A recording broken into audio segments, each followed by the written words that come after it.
Baik, terima kasih buat Bapak Ibu yang mendoakan kami boleh pulang dengan selamat, tidak kurang satu apapun, sehingga kita bisa bertemu kembali. Pagi hari ini saya mengundang kita sama-sama berdiri, kita buka dalam Lukas pasal 17 ayat 1 dan 2. Lukas pasal 17, 1 dan 2.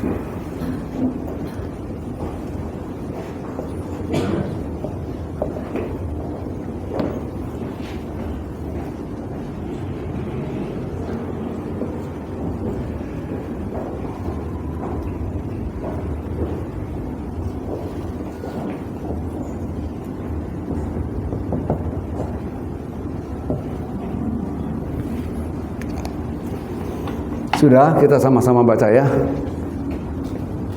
1, 2, 3.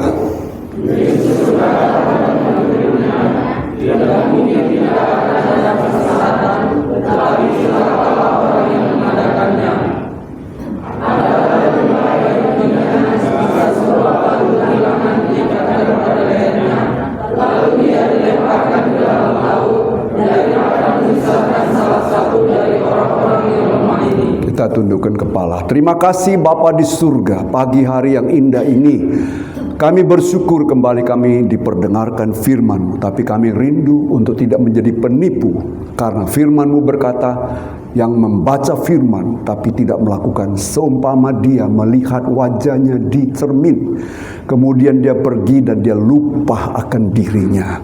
Mari Tuhan, Roh Kudus-Mu berkarya dalam hidup kami, supaya kami sungguh-sungguh mentaati firman-Mu. Dalam nama Tuhan Yesus, kami rindu Engkau mengurapi kami untuk menyampaikan kebenaran firman-Mu. Dalam nama Tuhan Yesus kami berdoa dan ucapan syukur.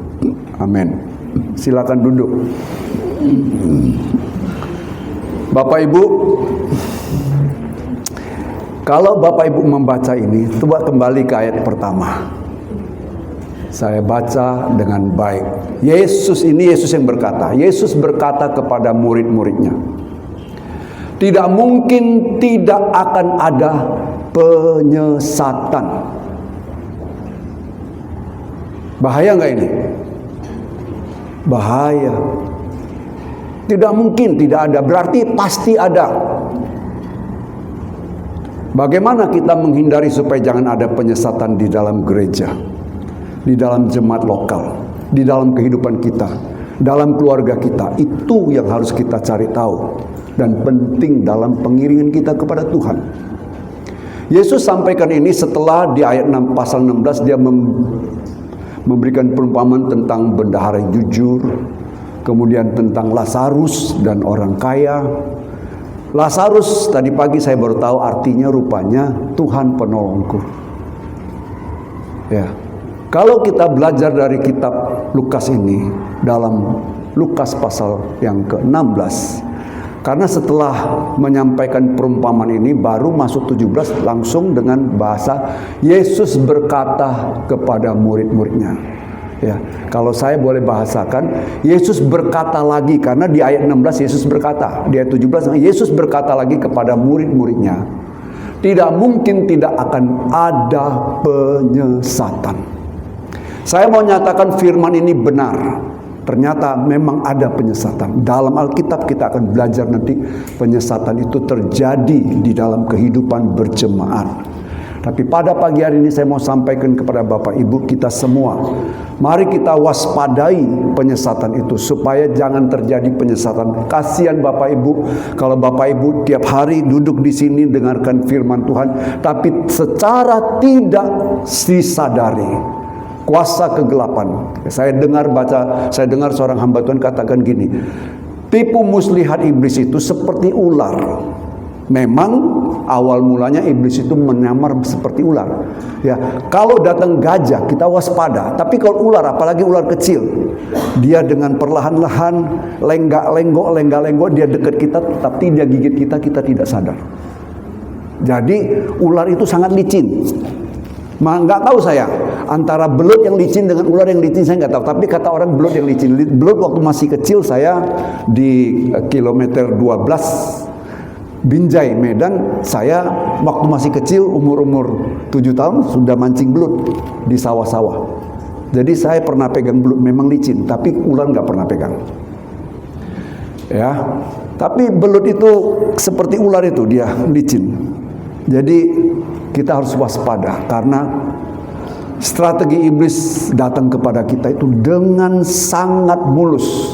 Kalau orang tua kita, bapak leluhur kita, ya, bapak leluhur umat manusia, Adam dan Hawa, tergoda, akhirnya jatuh oleh karena strategi ular, strategi iblis. Hal yang sama akan terjadi sampai akhir zaman.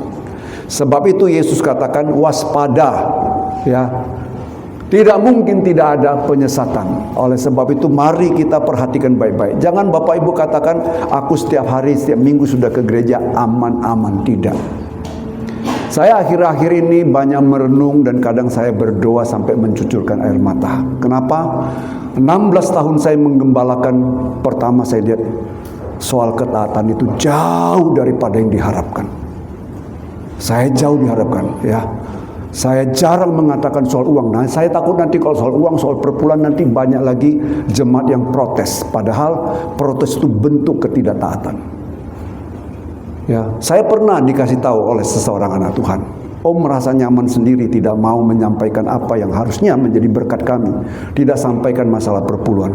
Sampai saat ini pun, selama 16 tahun, belum sampai satu jari tangan saya sampaikan tentang perpuluhan. Waktu lalu saya baru sampaikan perpuluhan di rumah, itu langsung diprotes. Ya. Tapi pada malam hari ini, pada pagi hari ini saya ingin sampaikan hati-hati, waspadai ada penyesatan. Nah, kalau kita baca dari peristiwa perumpamaan yang Yesus sampaikan tentang orang kaya dan Lazarus, kita perhatikan penyesatan pertama-tama karena cuek kepada firman Tuhan. Bukankah orang kaya itu katakan, kalau demikian biarlah orang yang mati ini bangkit kembali untuk mengingatkan saudara-saudaraku yang masih 5 orang masih hidup. Apa kata perumpamaan itu yang sampaikan oleh Yesus? Ada kitab para nabi, ada Musa, kitab para nabi. Kalau dia tidak mau dengar itu, sekalipun seorang bangkit, maka tidak akan juga ditobatkan. Akhir-akhir ini banyak YouTube menyatakan bahwa hukum Taurat itu sudah dihapuskan. Hukum Taurat banyak, tapi mana yang dihapuskan? Yesus datang untuk menggenapi. Di kesempatan lain saya akan sampaikan apa makna digenapi, supaya kita mengerti, ya kan? Nah, pertama, cuek kepada firman Tuhan.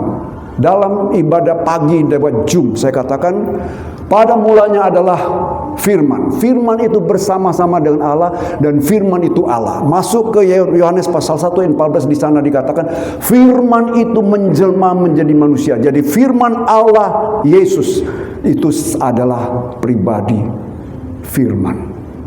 Kalau kita katakan kita mencintai Tuhan tapi tidak mencintai firman, bohong. Kalau kita katakan kita mau patuh kepada Tuhan tapi kita tidak patuh kepada firman, bohong. Makanya Lukas pasal 6 ayat 45 atau 46. Kamu menyebut aku Bapa, Tuhan, Tuhan, tapi kamu tidak lakukan apa yang kuperintahkan. Saya tidak mau Bapak Ibu hanya sekedar mendengar sampaikan sesuatu yang historis, yang membuat Bapak Ibu tertawa-tertawa kemudian pulang. Tanggung jawab saya nanti. Pada waktu kita semua sudah dipanggil Tuhan. Apa yang saya sampaikan? Akhir-akhir ini saya kenapa kadang baca firman Tuhan itu sambil menangis. Ya, saya melihat 16 tahun saya melayani. Jumlah jemaat yang ada masih ada bangku kosong. Dan masih banyak 90% yang masih tidak mau taat. Jangankan hal yang lain, untuk taat datang dengar firman Tuhan aja kadang terlambat. Apa susahnya? Kalau Bapak Ibu mau pergi ke Jakarta, takut terlambat pesawat bukan? Karena harus bayar kan? Tapi kalau datang ke gereja terlambat, nggak ada yang bayar, nggak perlu dibayar. Ya. Sampaikan firman Tuhan ini kita harus perhatikan baik-baik. Ya. Ibadah itu mulai dari doa pembukaan, dari penyampaian puji-pujian, itu adalah ibadah. Bagaimana Bapak Ibu kalau mau ibadah tidak memuji Tuhan? Pujian dan penyembahan itu merupakan entry point, jalan masuk sampai ke hadirat Tuhan. Bukankah Mazmur pasal 22 ayat 4 di sana dikatakan Tuhan hadir di atas puji-pujian umatnya. Oleh sebab itu para pemuji di sini juga saya selalu katakan, hiduplah dalam kekudusan. Harus sungguh-sungguh supaya ketika kita menyampaikan pujian, membawa hadirat Allah untuk hadir supaya jemaat boleh dipuaskan lewat pujian. Ya. Belum sampai doa, lewat pujian, lewat penyampaian firman Tuhan.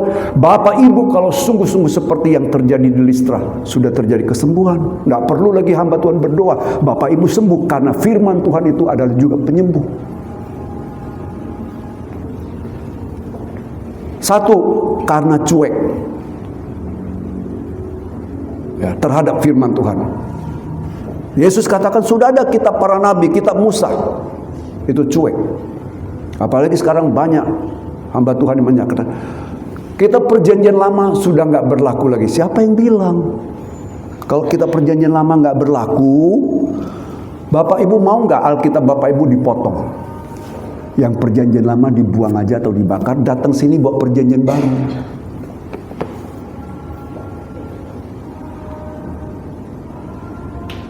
Kadang YouTube itu belum tentu mengandung kebenaran. YouTube apalagi kalau dia bukan hamba Tuhan yang menggembalakan jemaat, nggak ada tanggung jawabnya, asal cuap saja. Kenapa saya katakan akhir-akhir ini saya bersedih hati dan kadang-kadang membaca firman Tuhan dengan meneteskan air mata. Mau naik ke mimbar sekarang akhir-akhir ini saya rasa takut kali. Karena firman Tuhan katakan, Yesus katakan, apa yang kusampaikan bukan dari aku tetapi dari Bapa. Semestinya seorang hamba Tuhan menyampaikan sesuatu firman Tuhan di depan ini bukan ide dia, tapi kebenaran firman Tuhan. Karena Tuhan menyuruh untuk sampaikan firman Tuhan. Terkadang hamba Tuhan di mimbar itu yang diceritakan pengalaman dia yang membawa orang untuk masuk dalam hadirat Tuhan lewat pengalaman seseorang tidak bisa harus di pengalaman saya, apa yang saya alami tidak bisa saya paksakan untuk apa yang Bapak Ibu alami. Tapi firman Tuhan, karena firman yang bisa membuat orang bertobat, bukan pengalaman, bukan hidup kita. Memang hidup kita menjadi cermin, tapi kesaksian hidup kita bukan untuk membawa orang datang kepada Tuhan, tapi firman Tuhan. Ya, Bapak Ibu nanti tanggal 12 Desember, jangan ada yang tidak datang. Saya mau sampaikan firman Tuhan, beberapa kali tema saya ganti. Terakhir saya ditanya sama panitia, kok ganti temanya Pak? Saya bilang intinya sama, tapi saya berbicara bagaimana tema ini supaya nanti kita mengundang orang lain juga tidak menjurus kepada mengkristenisasi. Oleh sebab itu sampai 3 kali saya roba temanya itu, materi sama tapi roba tema itu supaya semua itu dapat dipahami, bukan tujuan untuk kristenisasi tapi supaya orang dapat mengerti. Tema terakhir adalah Natal mengubahkan hidupku. Ada banyak orang Natal itu seremonial. Saya nggak tahu apakah sini Natal seremonial atau tidak. Masing-masing menunjukkan kebolehannya, baik bagian kur, bagian pujian dan lain sebagainya. Tapi mari kita dengar firman Tuhan. Nanti tanggal 12 mau saya sampaikan makna Natal yang sesungguhnya sesuai dengan kebenaran firman Tuhan. Nah, kita kembali ke sini. Tadi saya pertama katakan cuek terhadap firman Tuhan. Kedua, cuek terhadap kemanusiaan. Lazarus yang tiap pagi berada di depan pintu rumahnya yang meminta-minta, si orang kaya cuek. Itu sebabnya kemarin saya telepon Bapak Marbun. Walaupun saya tahu diakonia kita khusus untuk kalangan sendiri, tapi uang diakonia itu bertahun-tahun menumpuk bagaikan laut mati kalau tidak disalurkan. Busuk dan ikan-ikan tidak ada yang hidup di laut mati. Kenapa? Nampung saja tidak keluar. Saya telepon Bapak Marbun. Pak Marbun, tolong diakonianya, walaupun selama ini tidak dibicarakan, keluarkan 1 juta sumbangkan kepada bencana banjir yang ada di Medan. Dari diakonia ambil 1 juta, dari kas gereja 1 juta. dari kas rayon 1 juta. Nggak tahu saya kas kaum wanita. Ya. Kalau kita tidak ada kepedulian terhadap manusia, ya, kita juga tidak akan diberkati. Ya. Siapa yang belum bayar uang diakonia? Ya. Mungkin merasa, saya sehat-sehat, nggak pernah masuk rumah sakit, nggak usahlah. Nanti kalau masuk rumah sakit dulu, seperti BPJS. Ketika mau masuk rumah sakit, BPS belum dibayar. Cepat-cepat dibayar dulu supaya BPS berlaku. Ini diakonia jangan dianggap seperti BPJS. Ya, istri saya selalu mengatakan, jangan singgung diakonia. Kalau tidak singgung, saya sebagai hamba Tuhan untuk mendidik, menegur, dan mengajar, dan mengarahkan. Mengapa tidak harus saya sampaikan? Saya harus sampaikan. Ya, 1 bulan cuma 25.000. Kami diakonia, saya istri keempat anak saya masuk sebagai diakonia, walaupun anak saya tinggal di Amerika. Kenapa? Karena ini gunanya untuk kebersamaan kita. Ya, cuek terhadap kemanusiaan, itu ada penyesatan. Nah, kalau firman Tuhan katakan akan ada penyesatan, berarti penyesatan itu pasti ada. Nah, saya akan membawa Bapak Ibu lihat apakah benar itu ada. Kita buka dan kita bicara tentang jemaat di Tiatira. Karena di Wahyu ada 7 sidang jemaat yang Tuhan tegur. Dari 7 sidang jemaat saya akan sampaikan contoh kasus jemaat Tiatira. Kita sama-sama buka di dalam Wahyu pasal yang kedua mulai ayat yang ke-17 kalau tidak salah. 18 kalau gitu. Saya baca. Tuliskanlah kepada malaikat jemaat di Tiatira, inilah firman Allah, anak Allah, yang matanya bagaikan nyala api dan kakinya bagaikan tembaga. Aku tahu segala pekerjaanmu, baik kasihmu maupun imanmu, baik pelayananmu maupun ketekunanmu. Aku tahu bahwa pekerjaanmu yang terakhir lebih banyak daripada yang pertama. Tetapi aku mencela engkau karena engkau membiarkan wanita Isabel yang menyebut dirinya nabi, mengajar dan menyesatkan hamba-hambaku supaya berbuat zina dan makan persembahan-persembahan berhala. Aku telah memberikan dia waktu untuk bertobat, tetapi ia tidak mau bertobat dari zinanya. Sampai sini dulu. Siapa yang tahu wanita Isabel? Siapa itu? Wanita Isabel itu adalah putri Raja Sidom, bukan orang Yahudi asli. Dalam pembelajaran CCF di sana dikatakan, karena dia menyebut dirinya nabiya. Dia menyebut dirinya nabiya, bukan Tuhan yang menetapkan dia sebagai nabi, tapi dia menyebut dirinya nabiya. Dan ingat, dalam firman Tuhan tidak ada keturunan di luar keturunan Yakub. 12 suku bangsa. Tidak ada seorang yang digelar nabi di luar daripada ini. Itu firman Tuhan. Dia menyebut dirinya nabi dan mengajarkan. Ya.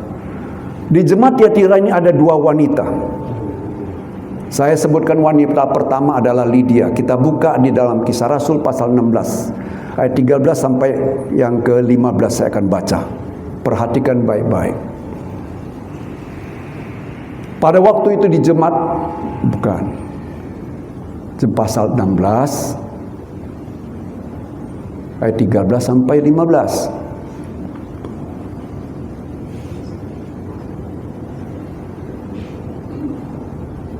Pada hari Sabat kami keluar pintu gerbang kota. Kami menyusur tepi sungai dan menemukan tempat sembahyang Yahudi yang sudah kami duga ada di situ.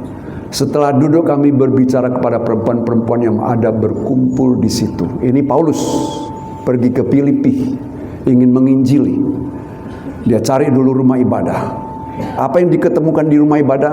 Seorang dari perempuan-perempuan itu yang bernama Lydia turut mendengarkan. Ia seorang penjual kain ungu dari kota Tiatira yang beribadah kepada Allah.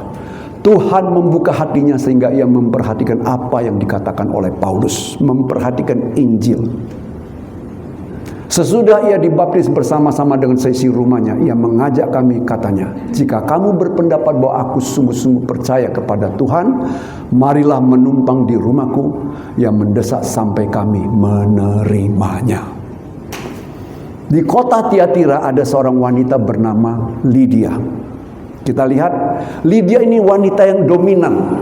Dia penjual kain ungu. Kalau berbicara tentang wanita dengan kain ungu di Wahyu pasal 17, itu berbicara tentang gereja palsu. Tapi kita lihat di sini, wanita memang sering digambarkan sebagai gereja. Tapi kita lihat di sini, wanita ini yang bernama Lydia, walaupun dia sangat dominan karena dia adalah pribadi yang mencari kehidupan bagi keluarga. Dia penjual kain ungu. Ada di sini wanita yang bekerja.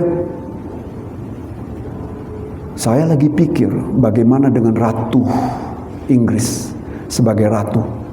Apakah dia juga menjadi wanita dominan terhadap yang lain? Ya. Saya pikir mungkin tidak. Memang di pemerintahan dia dominan karena dia dinobatkan sebagai ratu. Tapi suaminya saya rasa tetap dihargai. Di sini ada wanita-wanita bekerja yang memperoleh hasil. Jangan lantaran Anda memperoleh hasil, Anda mandang sebelah mata atau seperempat mata terhadap suami. Atau mungkin penghasilanmu lebih besar dari istri, dari suamimu. Anda mandang seperlima mata dari satu mata. Bahaya. Hati-hati. Wanita ini dominan. Tapi lihat, oleh karena dia sangat-sangat tunduk kepada firman Tuhan. Dia memperhatikan apa yang dikatakan Paulus dan akhirnya dia mau memberi diri untuk dibaptis. Kemarin ada seorang yang datang konseling baptisan kepada saya. Saya katakan kalau Anda mau dibaptis oleh karena Anda mau bekerja, mau keluar kota, ataupun karena Anda mau nikah, saya rasa itu perlu diluruskan. Kalau Anda mau dibaptis karena mau nikah, karena pemberkatan lain sebagainya, itu salah konsep. Coba kita buka dulu di dalam Kisah Rasul pasal 2, 37 dan 38. Kita baca sama-sama. 1, 2, 3.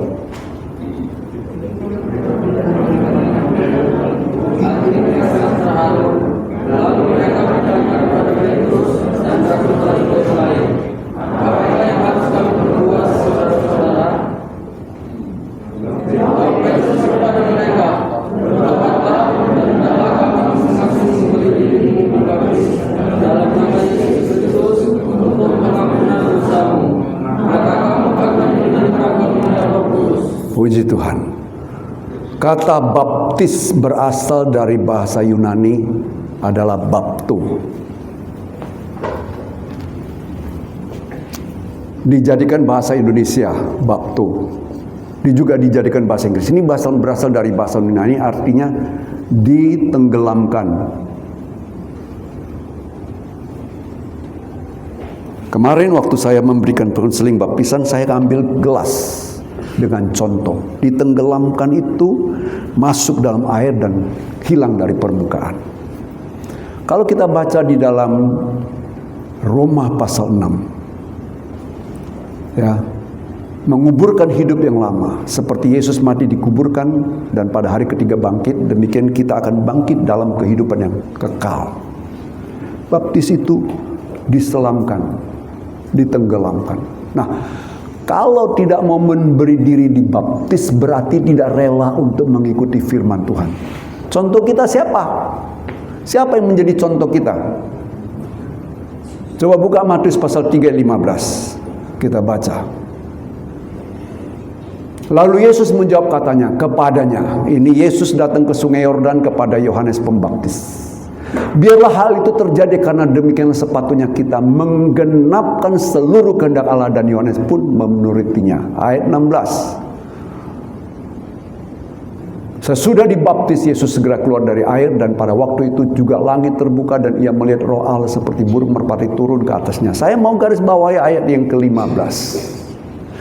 Biarlah hal itu terjadi dengan sepatutnya karena demikianlah kita menggenapi seluruh kehendak Allah. Kalau sampai hari ini ada yang tidak mau dibaptis, urusan dia sama saya Tuhan, karena saya sudah sampaikan di sini berkali-kali. Tapi ingat, Jangan sampai Anda masuk dalam penyesatan oleh karena langkah pertama Anda tidak mau menutup firman Tuhan. Karena apa? Kita menggenapkan seluruh kehendak Allah di awal. Di awal. Bapak Ibu pernah dengar enggak bahwa ketika Musa hendak pulang ke Mesir setelah ditunjuk oleh Tuhan, diamanahkan oleh Tuhan untuk memimpin bangsa itu, Musa menikah dengan wanita Midian, orang yang tidak mengerti hukum Taurat, tetapi pasti diajarkan hukum Taurat. Waktu dia kembali mau ke Mesir, Tuhan sudah mengamanahkan dia untuk memimpin bangsa Israel keluar dari Mesir. Tapi baca di dalam pasal 4 di dalam Kisah Keluaran, di sana dikatakan bahwa di tengah jalan Tuhan berikhtiar hendak membunuh Musa. Saya baca ini cukup lama. Berkali-kali orang sudah mau memutuskan, sudah ditugaskan Tuhan, kok kenapa berikhtiar membunuh? Ternyata rupanya dia tidak menjalankan hukum Taurat. Akhirnya sang istri anak Penuel, orang Midian, mengerti masalah itu. Akhirnya apa? Dia melakukan penyunatan anaknya. Waktu penyunatan itu terjadi, darah itu keluar, disentuhkan kepada kaki Musa, supaya pelayanan Musa jangan tersandung oleh karena tidak memenuhi hukum Taurat. Karena waktu itu masih hukum Taurat.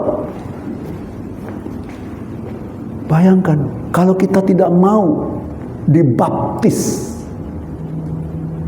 itu berarti langkah pertama kita tidak mau taat kepada Tuhan. Nah, Lydia walaupun seorang wanita yang dominan di rumah tangga, mungkin di gereja ini ada wanita-wanita yang dominan, suaminya mau melayani, istrinya katakan, "Pak, sibuk Pak, masa terus-terus melayani?" Ada? Mudah-mudahan nggak ada. Saya percaya nggak ada di sana sini, tapi sini mungkin ada.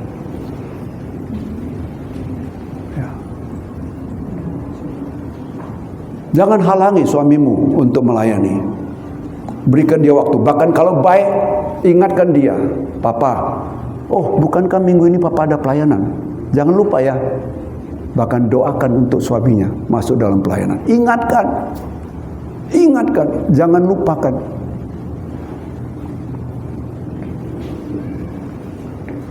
Perhatikan di sini. Kalau kita tidak mau cuek kepada firman Tuhan, itu firman bukan bagianku, bagian orang lain. Itu awal penyesatan. Perhatikan Lydia, walaupun wanita dominan, tetapi dia akhirnya menyerahkan diri untuk dibaptis. Bukan hanya dia, seisi rumahnya. Dan gereja di Tiatira dibangun pertama-tama atas pertobatan Lydia sekeluarga. Dia dimenangkan oleh Paulus di kota Filipi, tapi di kota Tiatira dialah yang membangun pertama-tama jemaat di sana. Dan masuk dalam kitab Wahyu, ya, masuk dalam kitab Wahyu, Tuhan bicara tentang jemaat di Tiatira. Tuhan katakan gini, Roh Kudus ya mempersonifikasikan dirinya sebagai Yesus anak Allah. Coba kembali buka ya ayat pertama, ayat 18 dari Wahyu pasal 2 tadi. Kita baca ulang, saya perhalan saya sampaikan. Tuliskanlah kepada jemaat di Tiatira. Sampai sini dulu. Tiatira, arti kata Tiatira adalah anak perempuan, satu. Yang kedua, wanita penindas. Ada yang sini bernama Tiatira? Mudah-mudahan tidak ada ya. Mudah-mudahan tidak ada. Kalau lahir anak yang mau lahir anak, jangan kasih nama Tiatira. Karena itu maknanya anak perempuan atau wanita penindas. Ya, kalau nama Lydia boleh, tapi jangan kasih nama my beloved daughter Tiatira, jangan. Ya, yang masih muda seperti April, yang segera akan pemberkatan, ya, yang lain semua, kalau nanti punya anak jangan kasih nama Tiatira. Di Tiatira ini ada satu wanita yang disinggung namanya. Tetapi aku mencela engkau karena engkau membiarkan wanita Isabel mempengaruhi. Ya, di sini kita lihat wanita pertama itu adalah Lydia. Bagaimana Lydia?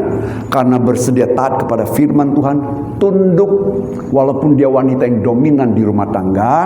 Halo, kalau Anda sulit untuk tunduk kepada suami karena Anda mungkin menghasilkan lebih daripada suami, tunduk kepada firman. Kalau Anda tunduk kepada firman, Anda pasti bisa tunduk pada suami. Tapi kalau Anda tidak tunduk pada firman, sulit untuk Anda tunduk pada suami. Apalagi suamiku nggak kerja sih, aku yang menghasilkan. Coba kalau nggak ada aku, nggak makan satu keluarga. Jangan begitu. Perhatikan baik-baik. Ya. Tapi di sini nggak ada. Saya yakin wanita sini baik-baik semuanya. Amin. Lu kok nggak ada yang amin? Ibu-ibu nggak ada amin, jangan-jangan curiga saya. Ya. Lihat Lydia, karena bersedia tunduk, satu keluarga dimenangkan. Bahkan lewat keluarga inilah, ya, jemaat di Tiatira dibangun. Tapi setelah sekian lama, Roh Kudus lewat pribadi yang mempersonifikasikan pribadi anak Allah berbicara kepada Yohanes di Pulau Patmos. Kembali ke Tiatira pasal pertama. Inilah firman Allah, firman anak Allah yang matanya bagaikan nyala api dan kakinya bagaikan tembaga. Berbicara tentang mata, mata yang seperti bola api. Artinya apa? Tak terhalangi. Matanya selalu melihat, dan saya percaya sampai detik ini mata Tuhan selalu menjelajah muka bumi.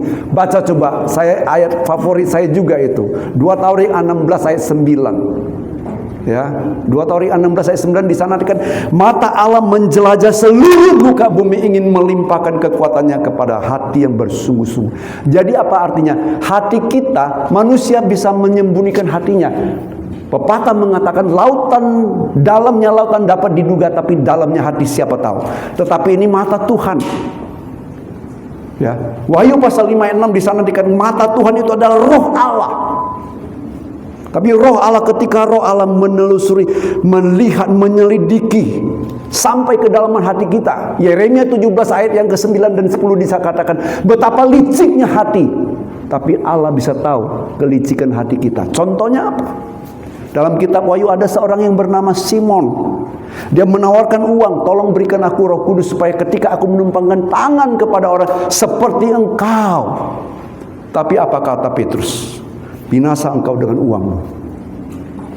Petrus dapat tahu. Siapa lagi? Petrus juga dapat tahu. Ananias dan Safira pura-pura memberikan persembahan. Inilah persembahan hasil penjualan tanah. Petrus katakan, ini semua kah? Iya. Nggak ada kejujuran. Akhirnya apa? Gereja mula-mula betapa luar biasanya kuasa Roh Kudus mati seketika. Sekarang zaman kasih karunia. Zaman kasih karunia itu masuk di dalam ayat yang ke-5 tadi. Aku telah memberikan waktu kepada dia untuk bertobat. Coba lihat di sini.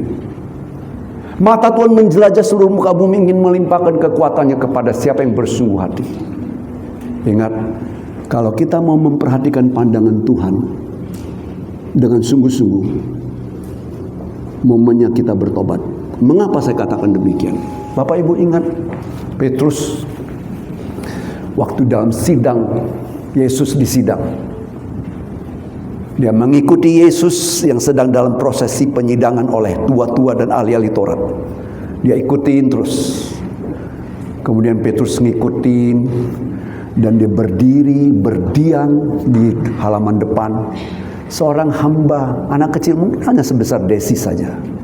Bukankah engkau salah satu dari mereka? Dia katakan tidak sampai 3 kali. Tapi ingat apa kata firman Tuhan, baca dalam Lukas. Di sana dikatakan ketika dia sudah 3 kali ngomong, aku tidak mengenal dia, apa yang kau ngomong? Ayam berkokok, kuku kuku. Sadar dia, Yesus sudah ngomong, sebelum ayam berkokok, engkau telah 3 kali menyangkal aku. Dia lari keluar nangis sejadi-jadinya. Itulah titik balik dia, pertobatan yang sungguh-sungguh. Makanya pada waktu Yesus melihat wajahnya, Yesus memandang dia. Mata Yesus dengan mata Petrus saling berpandangan. Mata yang penuh dengan kasih. Kalau Tuhan dengan mata yang bernyala-nyala melihat Anda, jangan takut Anda. Mata Tuhan penuh dengan kasih. Karena Tuhan pasti menggenapi janji sabdanya. 2 Petrus 9 ayat 10. 2 Petrus 3 ayat 9 dan 10. Tuhan tidak lalai menepati janjinya. Dia bersabar supaya kita bertobat. Karena tidak dikehendakinya apa? Orang binasa. Jangan mata Tuhan sudah terus memandangmu, udah pelotot begitu, Anda bilang, ini nggak salah ini. Artinya apa? Teguran berkali-kali, nggak salah ini. Tetap keraskan hatimu, hati-hati Bapak Ibu, karena kita nggak tahu. Kita baik-baik, kalau besok pulang siapa? Besok pagi nggak bangun lagi siapa? Yang mau bertanggung jawab untuk jiwa kita? Tidak ada. Istri kita nggak bisa bertanggung jawab terhadap kita, suami kita nggak bisa bertanggung jawab terhadap kita, anak juga tidak bisa. Kita bertanggung jawab langsung pada hidup kita sendiri. Jadi kalau mata Tuhan bagaikan nyala api memandang kita, perhatikan baik-baik. Kedua, kakinya bagaikan tembaga. Kaki tembaga berbicara penghukuman. Tuhan menjelajah seluruh muka bumi, ingin melimpahkan kekuatannya bagi siapa yang mau bertobat. Ada kesempatan untuk bertobat. Kalau tidak, kemana kamu pergi? Tuhan perhatikan langkah-langkahmu. Tiap langkahku diatur oleh Tuhan. Kemanapun kamu pergi, kamu bisa sembunyi dari orang. Kamu ke karaoke, kamu kemana bisa sembunyi dari orang. Tapi mata Tuhan selalu menjelajah, melihat. Kalau Tuhan melihat, kakinya siap untuk memberikan teguran dan penghukuman. Tapi kalau kita mau bertobat, pintu kemurahan Tuhan tetap ada. Itu ayat pertama. Ayat kedua, coba masuk ayat kedua, ayat ke-19. Wahyu pasal yang kedua ayat 19. Silakan. Aku tahu segala pekerjaanmu, baik kasihmu maupun imanmu, baik pelayananmu maupun ketekunanmu. Aku tahu bahwa pekerjaanmu yang terakhir lebih banyak daripada yang pertama. Wah, ini pujian. Saya angkat topi kepada Bapak Ibu yang mau sungguh-sungguh melayani. Makanya saya ngomong sama bendahara, tolong tahun ini dari dana Natal siapkan untuk membeli baju semua. Bendahara bingung, mana ada dianggarkan mana cukup beli saja, saya bilang. Sebagai apresiasi jemaat untuk semua. Tapi saya khawatir, jangan-jangan nanti ukuran daripada ini contoh kasus, ukuran daripada Bapak Superson XXXL, tahu-tahu diberikan S. Ini masalah nanti. Mudah-mudahan tidak ada masalah.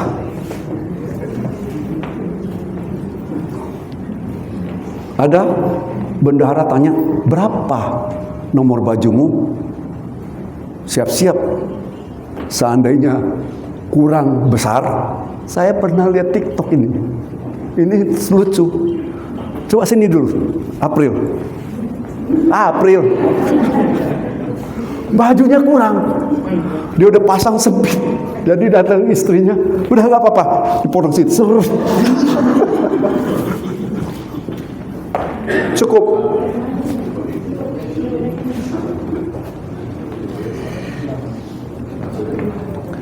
Coba lihat di sini. Aku tahu pekerjaanmu. Pekerjaan kita dilihat oleh Tuhan. Kalau Anda tetap melayani sampai akhir hidup Anda dengan setia. Matius pasal 25 ayat 23, coba kita baca apa kata firman Tuhan. Matius 25 ayat 23. Mudah-mudahan tidak salah yang saya ingat. Maka kata Tuhan itu kepadanya, baik sekali perbuatanmu itu, hai hambaku yang baik dan setia. Engkau telah setia memikul tanggung jawab yang dalam perkara yang kecil. Aku akan memberi kepadamu tanggung jawab perkara yang lebih besar. Masuklah dan turutlah dalam kebahagiaan Tuhanmu. Halo, Anda yang dengan setia melayani Tuhan, melayani pekerjaan Tuhan. Arti kata setia bukan hanya rajin datang, tapi jaga diri dalam kekudusan untuk melayani Tuhan. Jangan kotori hidupmu. Jangan mentang-mentang, aku kan tidak di mimbar, aku kan hanya sebagai friend greeter. Sorry, saya tidak menyinggung friend greeter, nggak kudus. Tapi siapa tahu, kan yang tahu adalah Anda dengan Tuhan. Kalau Anda mau hidup tidak benar, nanti mempengaruhi yang lain, Bapak Ibu. Halo. Tuhan akan memberikan upah. Apa kata Paulus? Sekarang telah tersedia mahkota bagiku, mahkota kehidupan. Tapi bukan hanya untuk aku, tetapi untuk setiap pribadi yang memiliki seperti Paulus punya record yang sampai akhir hidupnya. Dia menjalani dalam kesetiaan dalam pelayanannya. Apalagi imanmu. Di dalam Efesus pasal 2 ayat 8, iman itu adalah dasar kita selamat. Oleh imanmu kita diselamatkan. Harus dijaga ini Bapak Ibu. Jangan seperti nanti terindikasi di dalam Lukas pasal 18 ketika ada seorang wanita yang datang berdoa, "Hai hakim yang agung, benarkanlah perkaraku." Apa kata firman Tuhan di dalam Lukas itu? Tidakkah Allah siang dan malam mau membenarkan kita? Terhadap orang yang siang dan malam meminta, berseru kepada Tuhan supaya dia dibenarkan. Tapi ayat 8, Lukas 18 ayat 8. Apa? Itu ngeri juga seperti tadi ayat pertama kita dalam Lukas pasal 17 ayat 1 dan 2. Apa ayat 8? Coba baca, 1, 2, 3.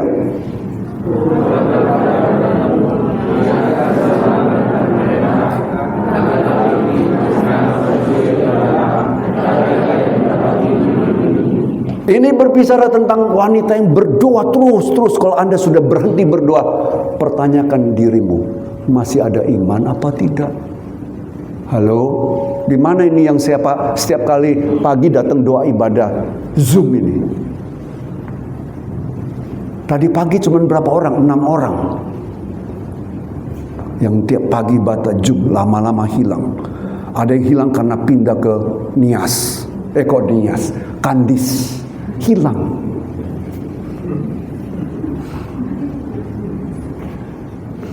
Ada yang hilang karena semalam mungkin tidurnya kemalaman. Saya terus terang, kadang saya WA seseorang ibu, "Bu, tolong ya Bu ya, sampaikan firman." Kemarin pada waktu saya pergi ke Cina, ada kalanya sampai jam 12 malam karena dalam perjalanan. Jam 12 malam baru sampai, belum lagi cari taksi, baru mendarat jam 12 malam, belum lagi cari taksi, belum lagi kota yang kita belum tahu, sampai di hotel sekitar jam 2. Saya WA, "Tolong ya sampaikan firman Tuhan besok." Cuman tinggal tidur 3 jam, takut nggak terbangun. Lelah karena saya pun perlu istirahat. Tapi saya tidak mau bikin jadwal. Karena saya pergi, saya bikin jadwal. Tanggal sekian ini, tanggal sekian ini, tanggal sekian ini. Nanti ada yang lihat, seperti ada yang ngomong, "Pak, kalau Bapak nggak ada, rayon tuh nggak ada orang." Saya takutnya juga Zoom pagi, kalau disebut yang khotbah ini, besok nggak ada yang datang. Makanya saya nggak mau ngomong. Saya cuman WA saja, supaya besok pagi begitu dia buka, mudah-mudahan. Tapi kalau orang yang sudah sering dengar firman Tuhan, hatinya pasti siap. Anytime disuruh melayani pasti bisa. Amin.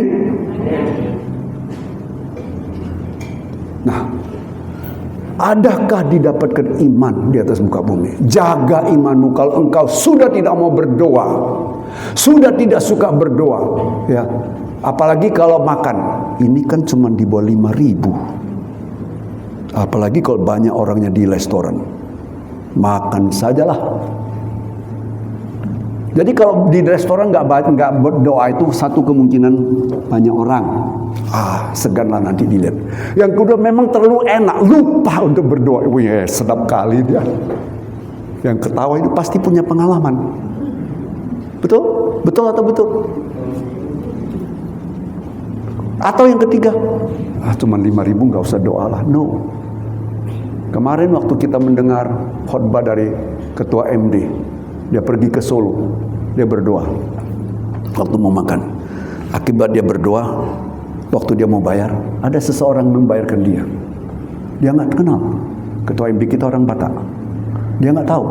Dia tanya, siapa yang bayar? Setelah dia dekatin, oh ternyata ada seorang Cina yang duduk di sana melihat orang pendeta. Dia nggak kenal dia, tapi lihat dia doa. Terus dia bilang, ini pasti seiman. Aku bayarkan dia. Kan untung kan berdoa. Betul nggak? Jadi kalau mau makan berdoa, siapa tahu nanti doa-doa sana, tahu-tahu duduk sana wali kota yang sudah pensiun, bayarkan tuh Bapak Ibu.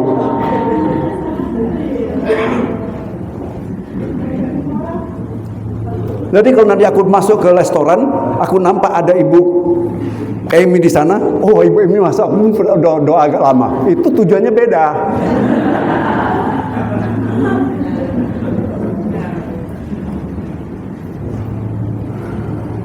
Kalau Anda sudah tidak doa, indikasi imanmu mulai turun. Iman naik, iman turun itu hanya kita punya kekuatan sendiri. Jangan andalkan siapa-siapa. Jangan kamu katakan, Pak pendeta sering nggak datang ke tempat saya, makanya saya lemah. Tanya dulu sama seseorang. Ketika pasangannya tidak ada, saya pun pas lagi di Taiwan, tidak bisa hadir. Dan setelah pasangannya tidak ada, saya pun jarang ke rumah dia. Saya pantau-pantau aja. Tapi apa kesaksian yang kita dengar? Setelah berbulan-bulan akhirnya dia duduk, dia mau datang kepada Tuhan berdoa. Akhirnya Tuhan kuatkan. Jadi kita harus bangkit sendiri. Bangkit sendiri. Pernah kan Bapak Ibu saya sampaikan firman Tuhan tentang apa? Tentang kuda yang masuk dalam kubangan lumpur. Bagaimana kuda itu bisa naik? Diri sendiri. Ya, kalau nggak salah Ibu Heni pernah sampaikan firman Tuhan itu. Ibu Heni pernah sampaikan, almarhumah Ibu Lydia pernah sampaikan, dan saya pernah sampaikan.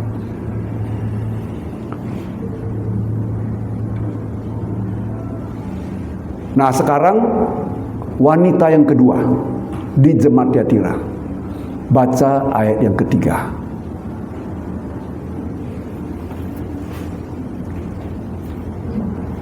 Wahyu pasal 2 ayat yang ketiga. Tetapi aku mencela engkau karena engkau membiarkan wanita Isabel yang menyebut dirinya Nabia mengajar dan menyesatkan hamba-hambaku supaya berbuat zina dan makan persembahan-persembahan berhala. Wanita pertama tadi kita lihat, oleh karena mau tunduk kepada firman, menjadi berkat di keluarga dan menjadi berkat bagi jemaat. Saya berharap wanita-wanita di sini demikian juga. Ya. Yang kedua, wanita yang digambarkan tidak adalah wanita yang bernama Isabel. Siapa yang tahu nama Atalia? Coba tunjuk tangannya. Siapa yang tahu nama Atalia? Loh, nggak pernah tahu nama Atalia. Atalia adalah keturunan daripada anak putri Raja Ahab. Ya, dan dia menjadi hamba Tuhan, menjadi raja di kerajaan Yehuda. Padahal Isabel itu adalah kerajaan Israel Utara. Nah, Isabel ini adalah anak dari seorang raja Sidon. Coba kita buka 1 Raja-Raja pasal 16 ayat 31. Seakan-akan belum cukup ia hidup dalam dosa-dosa Yerobeam bin Nebat, maka ia mengambil pula Isabel, anak Etbaal, raja orang Sidon, menjadi istrinya, sehingga ia pergi beribadah kepada Baal dan sujud menyembah kepadanya. Halo, penyesatan itu bisa dimulai tadi dari ketidaktaatan, kedua dari pernikahan. Makanya saya selalu katakan pada pemuda-pemudi, jangan nikah dengan yang tidak seiman. Kalau nikah dengan tidak seiman, seumur hidup air matamu mengalir. Sangat bersukacita dan syukur kalau ada kesempatan untuk berbalik. Kalau tidak, saya boleh katakan sulit untuk saya mengatakan dia selamat. Bukan saya tidak katakan dia selamat ya, sulit. Kenapa? Karena sudah terjadi penyesatan itu, lama-lama jauh hati sudah keras untuk sulit untuk balik. Pernikahan campur awal dari terjadinya penyesatan. Coba lihat Ahad ini. Dia mengambil wanita lain yang tidak seiman. Wanita ini mempengaruhi. Dan kalau kita baca di dalam 1 Raja-Raja pasal 21 ayat 25, di sana dikatakan Ahad sehingga menjadi budak dari pengaruh Isabel.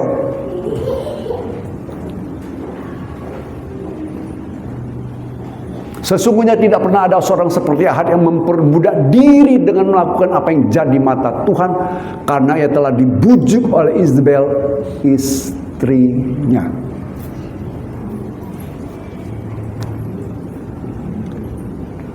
Gambaran pertama tadi wanita Lydia, walaupun dia kokoh, kuat, tegar, dominan, tapi karena dia mau taat dan tunduk kepada firman, dia menjadi berkat. Tapi gambaran wanita kedua, Isabel, dia mempengaruhi suami, bukan hanya keluarga, tapi pemerintahan. Sampai pemerintahannya itu, ya, Tuhan sangat murka. Kalau Bapak Ibu nanti baca di 1 Raja-Raja pasal 16. Mengapa? Karena dia memiliki hatinya sudah dirasuki oleh dua jenis dewa Baal. Buka 1 Raja-Raja pasal 18 ayat 19. Kita baca. Sebab itu suruhlah mengumpulkan seluruh Israel ke Gunung Karmel. Juga nabi-nabi Baal yang 450 orang itu, dan nabi-nabi Aserah yang 400 itu, yang mendapat makan dari meja istana Isabel. Kita ingat waktu Yesus di bukit pencobaan. Yesus katakan manusia hidup bukan dari roti saja, tapi dari setiap firman Tuhan yang keluar dari mulut Allah. Makan itu menyatakan hubungan kita dengan Allah ketika kita makan firman Tuhan. Ini dia makan bersama-sama satu meja dengan para nabi Baal. Nabi di sini ada dua. Satu Baal. Nanti Bapak Ibu cari tahu Baal. Yang kedua apa? Aserah. Baal itu adalah dewa kesuburan yang mencurahkan hujan, memberikan rezeki. Itu dewa Baal. Tapi di sini coba perhatikan, yang disebut pertama dulu apa itu? Apa yang disebut dulu? Baal. Ini dewa berkat. Setelah itu baru apa? Dewa Nabi Aserah. Aserah adalah kecintaan. Halo, kalau Anda diberkati dengan berlimpah-limpah, udah banyak uangmu, depositomu, cintamu melekat kepada berkat-berkat itu. Bahaya Bapak Ibu. Bahaya. Lebih baik tidak diberkati tapi Anda selamat daripada diberkati hilang. Tapi yang lebih baik adalah diberkati tetap di dalam Tuhan. Hidup kaya, mati masuk mau nggak? Hidup kaya, mati masuk surga. Pilih hidup kaya, mati masuk neraka. Yang mana mau? Ini enggak berpaling kepada dewa Baal, bersekutu dengan dewa Baal, makan minum sehidangan dengan dewa Baal. Halo. Nah, saya mau sampaikan khusus kita semua. Setiap awal bulan kita ada perjamuan kudus. Minggu depan ingat ada perjamuan kudus. Saya kadang-kadang bingung dengan Bapak Ibu. Ada perjamuan kudus tapi lebih penting. Bapak Ibu coba saya mau tanya dulu. Kalau ada pesta pernikahan, pesta adat, katakanlah pesta itu dikemas dengan uang yang cukup banyak. 3 miliar. 3 miliar. Dapatkah uang 3 miliar beli darah Yesus di sana? Tidak ada. Tidak ada. Tapi kadang-kadang karena itulah tinggalkan. Ya, padahal sebulan sekali. Bulan depannya belum tahu. Kalau masih panjang umur. Kalau bulan depan gak datang lagi gimana? Hah? Kita baca dulu. Setiap kali perjamuan itu saya baca supaya kita paham. Buka Kisah Rasul pasal 11. Kita mulai baca ayat yang ke-28.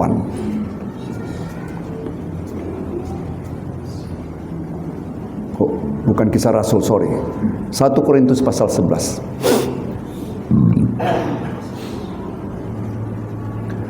Karena itu hendaklah tiap-tiap orang memuji dirinya sendiri, dan baru sesudah itu ia makan roti dan minum dari cawan itu. Karena barang siapa makan dan minum tanpa mengakui tubuh Tuhan, ia mendatangkan hukuman atas dirinya. Saya menganggap jemaat ini semua sudah mengerti, sudah hafal. Tapi jangan salah. Kalau saya belakangan ini agak jarang baca itu, Bapak Ibu menganggap remeh. Satu yang saya mau sampaikan anggap remeh. Misalkan Bapak Ibu diberi tugas untuk depan melayani. Kita minta siapapun yang melayani dalam berdoa. Ternyata nggak datang doa. Berkali-kali ada orang yang seperti itu, saya stop, nggak boleh melayani.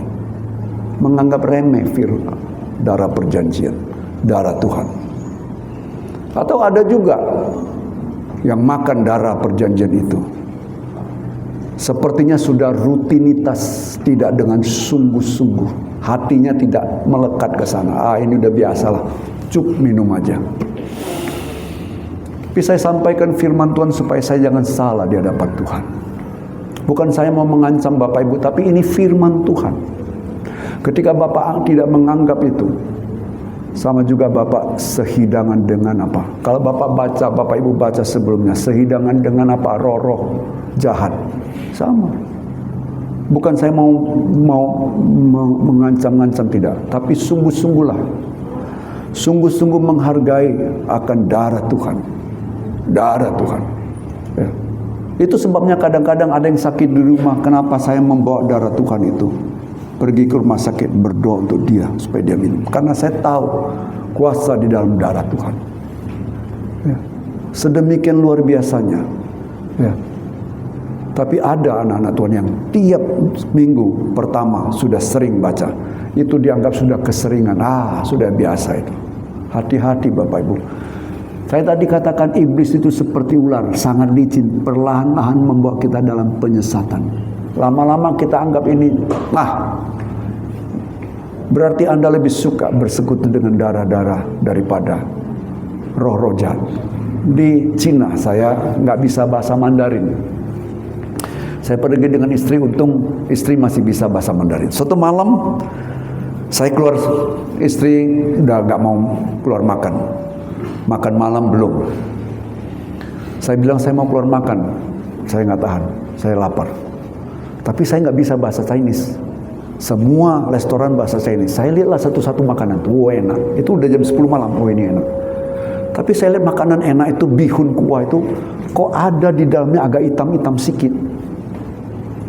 Saya pikir apa ini? Mau ngomong bahasa Mandarin nggak bisa. Bapak Ibu lihat saya orang Cina, tapi saya nggak bisa bahasa Mandarin. Ya, kasihan deh lu Herman. Akhirnya gimana? Ambil HP, Google Translate. Saya pakai bahasa Inggris.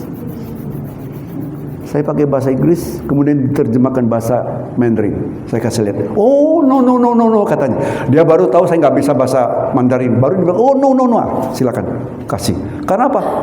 Mangkok itu enak saya lihat. Ya kan? Sup. Tapi kok ada yang hitam-hitam, apa keladi atau apa? Saya tanya dulu, apakah ini darah atau bukan? Dia bilang bukan, baru aku lahap. Halo, dalam pesta-pesta jangan Bapak Ibu pernah sekali-sekali makan darah. Ya, sekali-kali nggak apa-apalah. Halo, iblis itu licin saya katakan. Nanti bisa terjadi penyesatan. Sekali Anda Perhatikan Bapak Ibu. Kalau Bapak Ibu pertama kali mau berbuat salah, melanggar firman Tuhan, perhatikan Bapak Ibu. Pertama kali ini mau melanggar firman Tuhan, hati kan diingatkan oleh Tuhan. Oh, Tuhan tulis ini. Pasti hatinya rasa tak tak ada rasa takut. Kedua kali getaran hati itu udah hilang. Ketiga kali nggak ada lagi. Anda langgar itu sudah biasa. Tapi kalau Anda baru bertobat, baru dibaptis, Anda bersungguh-sungguh mau ikut Tuhan, Anda dengar firman Tuhan dan Anda mau lakukan. Ketika Anda mau melanggar itu tak ada detakan di dalam hati nurani. Tapi kalau Anda abaikan itu, kedua kali kecil, ketiga kali nggak ada, keempat kali udah biasa itu. Betul atau betul? Cobalah kembali.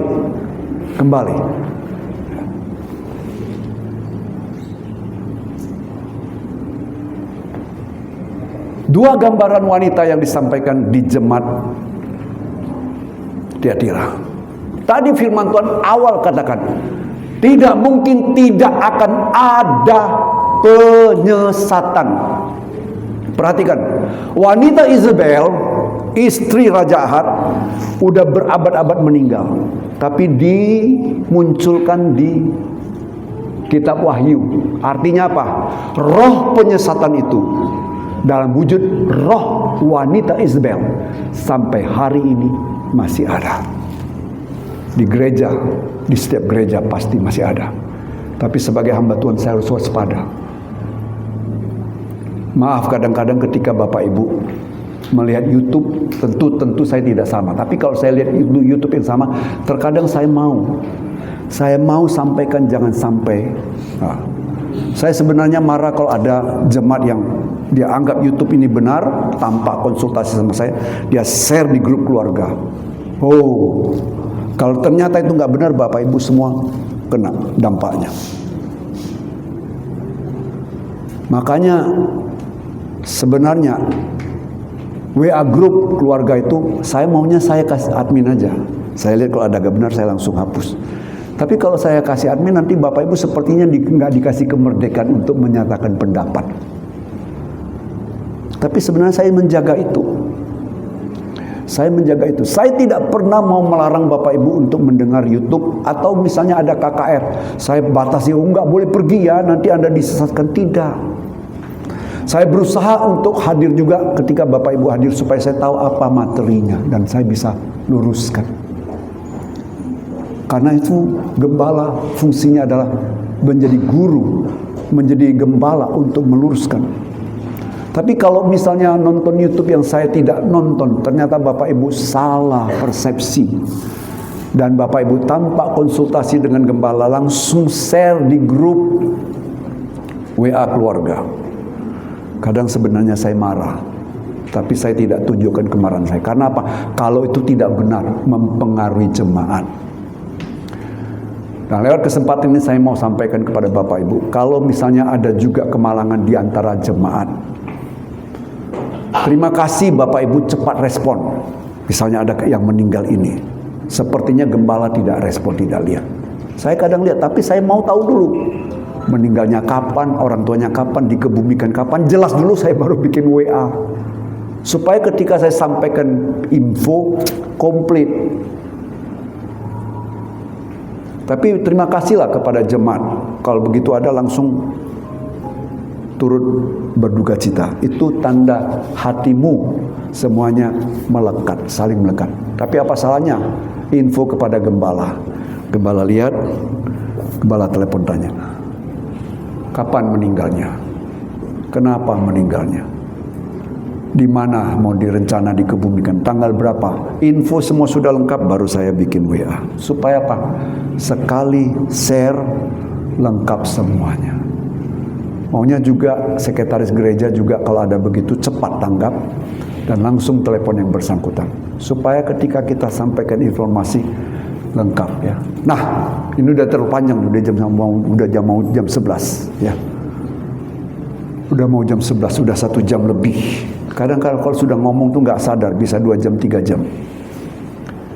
Dua gambaran wanita. Wanita Isabel sudah meninggal berabad-abad, tapi muncul di dalam kitab Wahyu. Artinya apa? Roh penyesatan itu terus akan ada sampai bumi ditutup. Tapi Tuhan, kita baca tadi di ayat kelima, Tuhan memberikan kesempatan untuk bertobat. Jikalau Anda mau bertobat, Anda dipulihkan. Kadang-kadang teguran Tuhan dalam bentuk sakit penyakit, Bapak Ibu. Kalau Anda yang misalnya sakit penyakit, Anda jangan marah sama siapapun. Berdiam diri, tanya, ada apa Tuhan? Saya sampai hari ini kadang saya menangis. Saya ingat dan saya katakan, Tuhan terima kasih Tuhan sudah perpanjang umur saya. Kalau tidak, mungkin saya kan sudah tidak ketemu Bapak Ibu. Waktu 2 tahun lalu saya lagi memperbaiki rumah. Di lantai 3 saya pegang, saya ngebor. Tidak apa-apa, tapi besoknya Ucok yang masuk penjara yang ada di sini, dia ngebor, jatuh jendela itu. Kalau semalam jam yang sama saya lakukan begitu, saya nggak berdiri di sini lagi. Apa maknanya? Tuhan kasih peringatan. Waktumu di tanganku. Kalau engkau tidak mau sungguh-sungguh, habis masamu, pulang.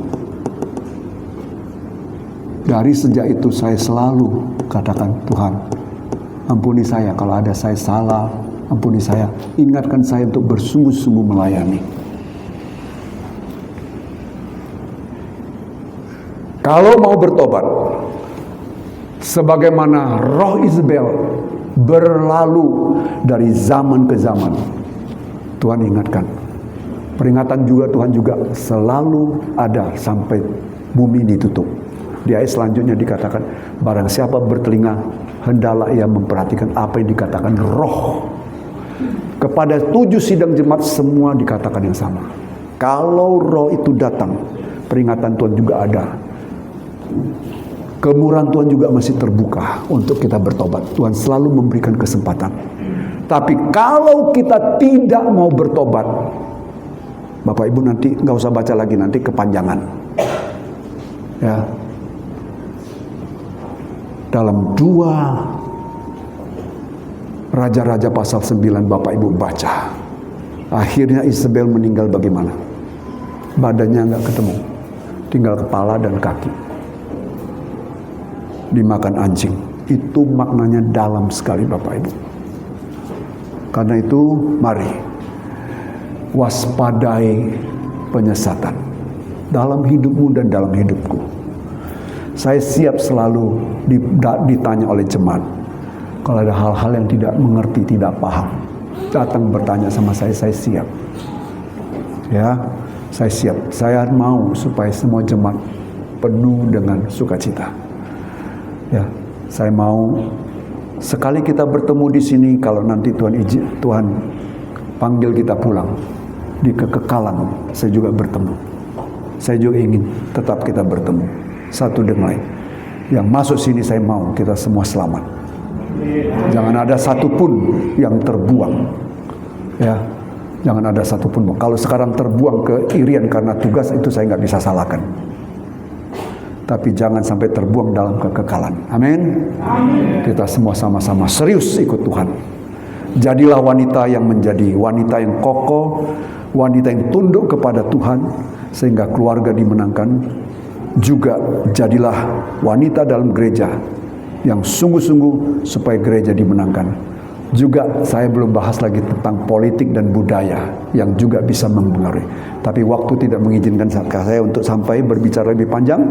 Saya akan tutup dengan satu ayat firman Tuhan.